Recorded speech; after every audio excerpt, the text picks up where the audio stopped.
ಈಗ ಮುಖ್ಯ ಅತಿಥಿಗಳ ನುಡಿಗಳು. ಕರ್ನಾಟಕ ಗಾಂಧಿ ಸ್ಮಾರಕ ನಿಧಿಯ ಅಧ್ಯಕ್ಷರು, ಶೇಷಾದ್ರಿಪುರಂ ಸಮೂಹ ಶಿಕ್ಷಣ ಸಂಸ್ಥೆಗಳ ಗೌರವ ಪ್ರಧಾನ ಕಾರ್ಯದರ್ಶಿಗಳಾದ ನಾಡೋಜ ಡಾಕ್ಟರ್ ಉಡುಪಿ ಕೃಷ್ಣ ಸರ್ ಅವರಿಂದ ಮುಖ್ಯ ಅತಿಥಿಗಳ ಮಾತು.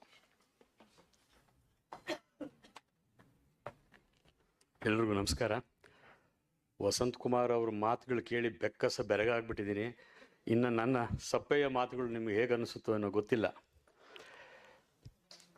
ಅಲ್ಲಮ್ಮ ಕಥನ ಕೃತಿ ಲೋಕಾರ್ಪಣೆ ಮಾಡಿ ಮೌಲ್ಯಯುತ ಮಾತುಗಳನ್ನು ಆಡಿದಂಥ ನ್ಯಾಯಮೂರ್ತಿ ಡಾಕ್ಟರ್ ಶಿವರಾಜ್ ಪಾಟೀಲ್ರವರೇ, ದಿವ್ಯ ಸಾನ್ನಿಧ್ಯವನ್ನು ವಹಿಸಿ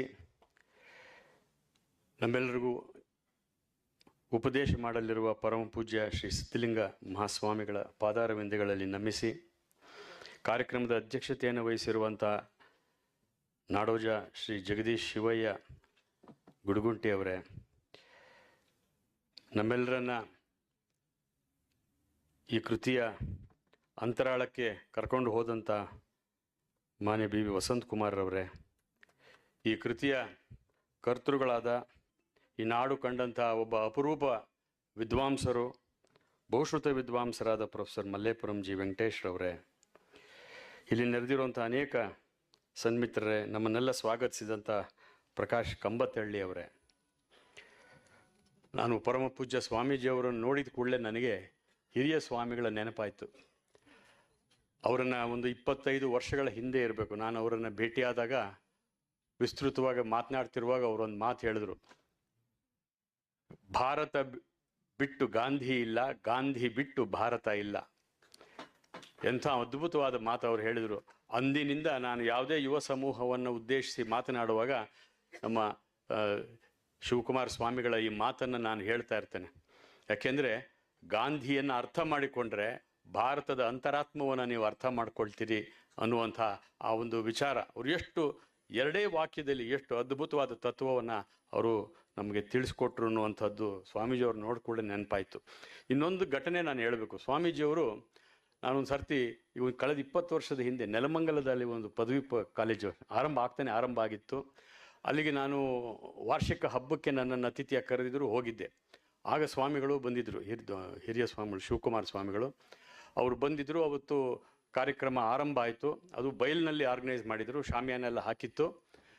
ಶಾಲೆ ಒಂಥರ ಒಂದು ಆವರಣದಲ್ಲಿ ಬಯಲೆಲ್ಲ ಇತ್ತಲ್ಲಿ, ಅಲ್ಲಿ ಮಾಡಿದರು. ಸರಿ, ಒಬ್ಬರು ಪೊಲೀಸ್ನ ಇನ್ಸ್ಪೆಕ್ಟ್ರ್ ಒಬ್ಬರು ಗೇಟ್ ಹತ್ರ ನಿಂತಿದ್ರು. ಇಲ್ಲೆಲ್ಲ ಕಾರ್ಯಕ್ರಮ ಚೆನ್ನಾಗಿ ನಡೀತಿತ್ತು. ಅವರು ಪೊಲೀಸ್ ಇನ್ಸ್ಪೆಕ್ಟ್ರ್ ಒಬ್ಬರು ನಿಂತಿದ್ರು ಅಲ್ಲಿ. ಸರಿ ನಿಂತಿದ್ರು. ಸ್ವಾಮೀಜಿಯವರು ಕಾರ್ಯಕ್ರಮ ನಡೀತಾ ಇತ್ತು. ಆ ಪೊಲೀಸ್ ಇನ್ಸ್ಪೆಕ್ಟ್ರಿಗೆ ಯಾರಿಗೋ ಹೇಳಿ ಕಳಿಸಿ ಅವ್ರನ್ನ ಕರೆದು ಇಲ್ಲಿ ಮುಂದೆ ಕೂಡಿಸಿ ಅಂತ ಹೇಳಿದ್ರು.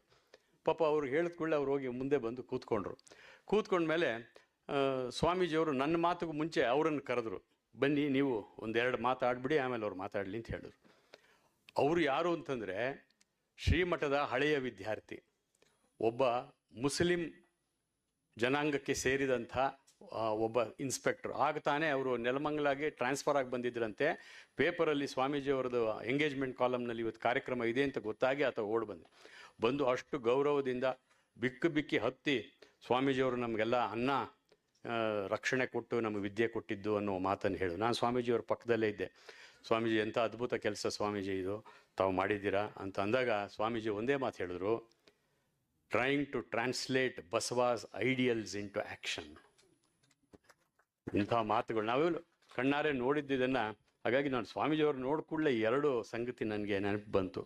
ಸ್ನೇಹಿತರೆ, ನಮ್ಮ ಪುಣ್ಯ ಇವತ್ತು ವೇದಿಕೆ ಮೇಲೆ ಎಲ್ಲ ಮಹಾನ್ ಸಾಧಕರಿದ್ದಾರೆ.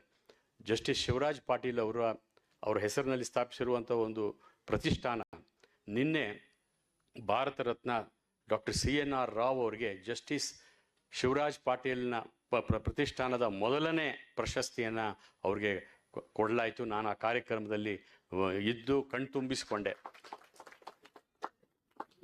CNR ರಾವ್ ಅವರ ಶ್ರೀಮತಿ ಇಂದುಮತಿಯವರು ಅವ್ರ ಪರವಾಗಿ ಮಾತನಾಡಿದರು. ಅವರು ಮಾತನಾಡುವಾಗ ಒಂದು ಮಾತು ಹೇಳಿದ್ರು. ಅವರು ಏನು ಅಂತಂದರೆ, both of us work even to this day ಅಂತ. ಅಂದರೆ ನಾವು ಈಗಲೂ ಕೂಡ ನಾನು ಮತ್ತು ಡಾಕ್ಟರ್ CNR ರಾವ್ ಇಬ್ಬರು ಪ್ರತಿನಿತ್ಯ ಕೆಲಸ ಮಾಡ್ತೀವಿ ಅನ್ನೋ ಮಾತನ್ನು ಹೇಳಿದರು. ಆಕೆಗೆ 88 ವಯಸ್ಸು.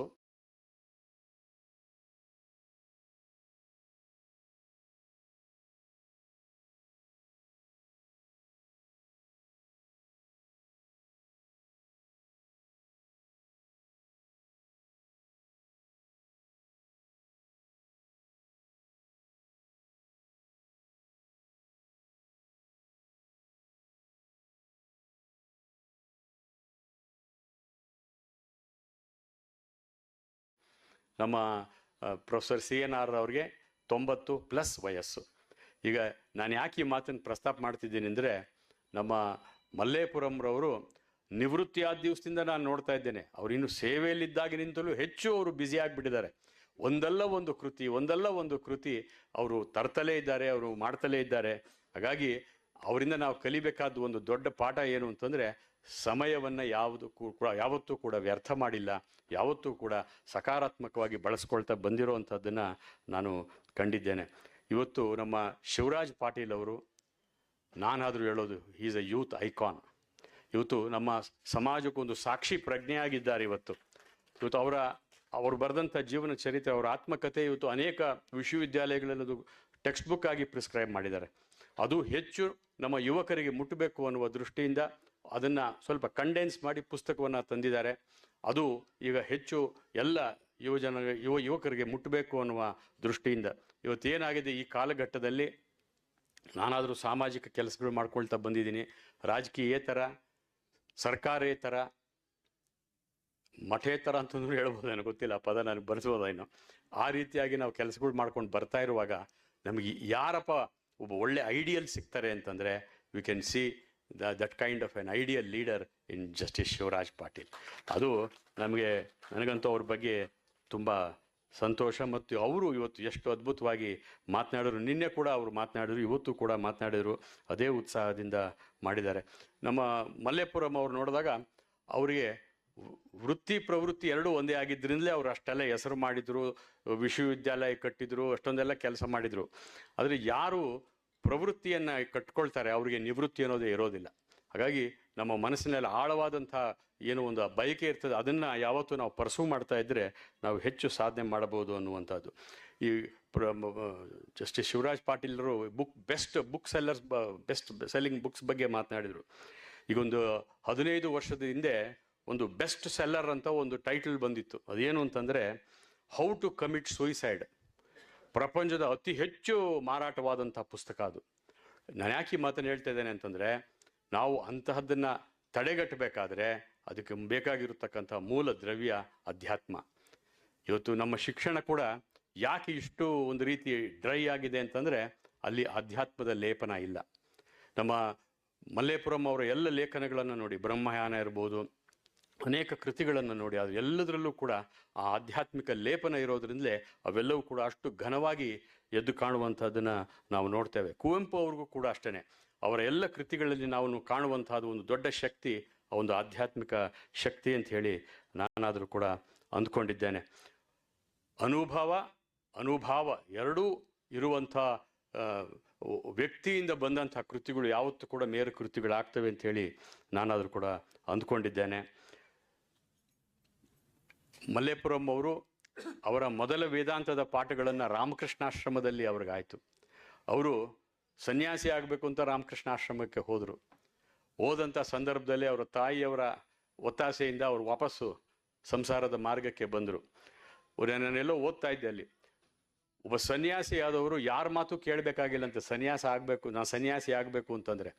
ಆದರೆ ತಾಯಿ ಬೇಡ ಅಂತ ಹೇಳಿದ್ರೆ ಅವರು ವಾಪಸ್ ಬರ್ಬೋದಂತ, ಇನ್ಯಾರ ಮಾತುಗಳು, ತಂದೆ ಮಾತು ಕೂಡ ಕೇಳಬೇಕಾಗಿಲ್ಲ ಅನ್ನುವಂಥದ್ದು.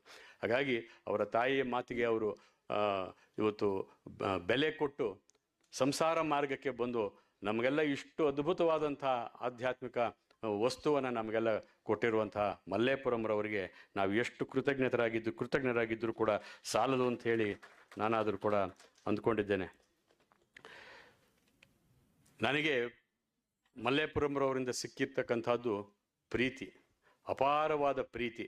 ನನ್ನಲ್ಲೇನು ವಿದ್ವಾಂಸ ಇಲ್ಲ, ನಾನೇನು ವಿದ್ವತ್ತಿಲ್ಲ, ಏನಿಲ್ಲ, ನಾನೇನು ದೊಡ್ಡ ವಿದ್ವಾಂಸನಲ್ಲ. I am not a scholar but only an educated layman. ಈ ಮಾತು ಮಹಾತ್ಮ ಗಾಂಧಿ ಅವರು ಹೇಳಿದ್ದು. ನಾನು ಅದನ್ನು ಎಲ್ಲರ ಕಡೆ ಅವ್ರದ್ದು ಹೇಳಿ ನಾನು ಹೇಳ್ತಾ ಇರ್ತೀನಿ. So I am only an educated layman. ಅಂಥ ಪ್ರೀತಿ ಇಟ್ಟಿರುವಂಥ ನಮ್ಮ ಮಲ್ಲೇಪುರಂ ಅವ್ರಿಗೆ ನಾನು ಕೃತಜ್ಞತೆಗಳನ್ನು ಹೇಳ್ತೇನೆ. ಇವತ್ತು ಅಲ್ಲಮ್ಮರ ಹೆಸರಿನಲ್ಲಿ ಕೊಟ್ಟಂಥ ಪ್ರಶಸ್ತಿಗಳು, ಅವರೆಲ್ಲ ಮಹಾನ್ ಸಾಧಕರು, ಆ ಕ್ಷೇತ್ರದಲ್ಲಿ ಕೆಲಸ ಮಾಡಿರೋರನ್ನ ಎಷ್ಟು ಚೆನ್ನಾಗಿ ಆಯ್ಕೆ ಮಾಡಿ ಇವತ್ತು ನಾವು ಗೌರವಿಸಿದ್ದೀವಿ. ಮಾನ್ಯ ಅಧ್ಯಕ್ಷರು ಪ್ರತಿಯೊಬ್ಬರಿಗೂ ಕೂಡ ಇವತ್ತು ಗೌರವಿಸಿದ್ದಾರೆ. ನಾನಾದರೂ ಅವರಿಗೆ ಪ್ರಶಸ್ತಿ ಪುರಸ್ಕೃತರಿಗೆ ಹೇಳೋದು, ಇದೊಂದು ಅತ್ಯಂತ ಪವಿತ್ರವಾದಂಥ ಒಂದು ಪ್ರಶಸ್ತಿ. ಒಳ್ಳೆ ಗಾಂಧಿ ಭವನದಲ್ಲಿ ಪರಮ ಪೂಜ್ಯ ಗುರುಗಳ ಒಂದು ಸನ್ನಿಧಾನದಲ್ಲಿ ಸಿಕ್ಕಿದ್ದಿದೆಯಲ್ಲ, ಇದು ಇದು ಬಹಳ ಅಮೂಲ್ಯವಾದ್ದು ಅಂತ ಹೇಳಿ ನಾನಾದರೂ ಕೂಡ ಹೇಳಿ ಎಲ್ಲರಿಗೂ ಕೂಡ ನಾನು ಹೃತ್ಪೂರ್ವಕವಾಗಿ ಅಭಿನಂದಿಸ್ತೇನೆ. ಆಮೇಲೆ ನಮ್ಮ ಮಲ್ಲೇಪುರಂ ಅವರಲ್ಲಿ ನೀವು ಕಾಣುವಂತಹದ್ದು ಅಪಾರ ಶಿಷ್ಯಕೋಟಿ. ಇಲ್ಲಿ ಅನೇಕ ಊರುಗಳಿಂದ ಬಂದಿದ್ದಾರೆ. ಅವ್ರು ಎಲ್ಲಿ ಹೋಗಲಿ ಶಿಷ್ಯಕೋಟಿಯನ್ನು ಭಾಳ ಜನ ಸಾಹಿತಿಗಳ ಕೆಲಸ ಮಾಡಲ್ಲ, ಆದರೆ ಇವರು ಎಲ್ಲ ಉದಯೋನ್ಮುಖ ಸಾಹಿತಿಗಳಿರ್ಬೋದು, ಅವರ ತಕ್ಕೆಗೆ ಬರುವಂಥವ್ರು ಎಲ್ಲರನ್ನು ಉತ್ತೇಜಿಸಿ ಅವರನ್ನು ಉತ್ತಮ ಬರಹಗಾರರನ್ನಾಗಿ ಮಾಡುವಂಥ ಕೆಲಸವನ್ನು ಅವರು ಮಾಡ್ತಾ ಇರ್ತಕ್ಕಂಥದ್ದನ್ನು ನಾನು ನೋಡಿದ್ದೇನೆ. ಅವರಲ್ಲಿ ನಾನು ಯಾವಾಗಲೂ ಹೇಳ್ತಾ ಇರ್ತೇನೆ, ನಮ್ಮ ಯುವ ಉಪನ್ಯಾಸಕರುಗಳಿಗೆ ಮಲ್ಲೇಪುರಂರವರಿಂದ ಕಲ್ತ್ಕೊಳ್ಳಿ. ವಿಸ್ತಾರದ ಓದು ಮತ್ತು ವಿಸ್ತಾರವಾದ ಬರವಣಿಗೆ, ಇದನ್ನು ನೀವು ನಿಮ್ಮ ಜೀವನದ ಭಾಗ ಮಾಡಿಕೊಂಡ್ರೆ ನೀವೆಲ್ಲರೂ ಕೂಡ ಉತ್ತಮ ಶಿಕ್ಷಕರಾಗಬಹುದು ಅನ್ನುವಂಥದ್ದು. ಕಡೆಯದಾಗಿ ನಾನು ಒಂದೇ ಒಂದು ಮಾತು ಹೇಳಲಿಕ್ಕೆ ಬಯಸ್ತೇನೆ. ನಾನು ಇಂಜಿನಿಯರಿಂಗ್ ಕಾಲೇಜಲ್ಲಿ ಇದ್ದಾಗ ಮೊದಲನೇ ವರ್ಷದಲ್ಲಿ ನಾನು ಕನ್ನಡ ಸಂಘವನ್ನು ಸ್ಥಾಪಿಸಿ ಅದರ ಅಧ್ಯಕ್ಷ ಆಗಿದ್ದೆ.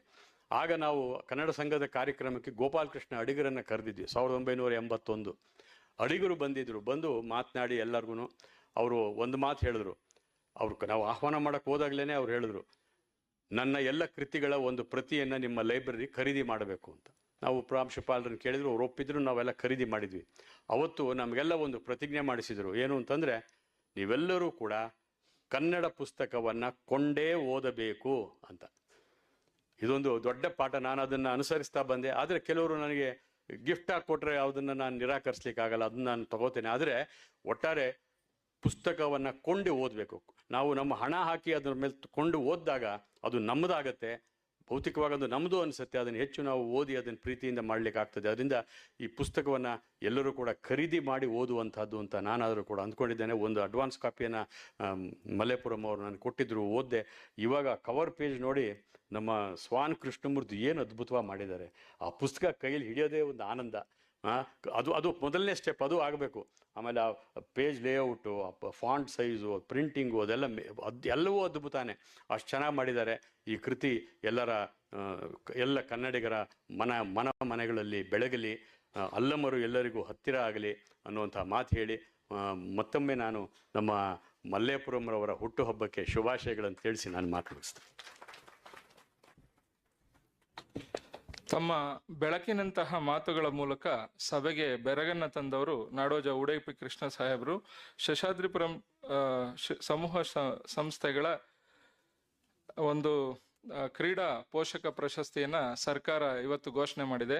ಸರ್, ತಮಗೆ ಸರ್ಕಾರದ ಈ ಪ್ರಶಸ್ತಿಗಾಗಿ ಮತ್ತೊಮ್ಮೆ ಅಭಿನಂದನೆಗಳನ್ನ ಸಲ್ಲಿಸ್ತಾ ಇದ್ದೇವೆ ಸರ್. ಈಗ ಕರ್ನಾಟಕ ಸಂಸ್ಕೃತ ವಿಶ್ವವಿದ್ಯಾಲಯದ ವಿಶ್ರಾಂತ ಕುಲಪತಿ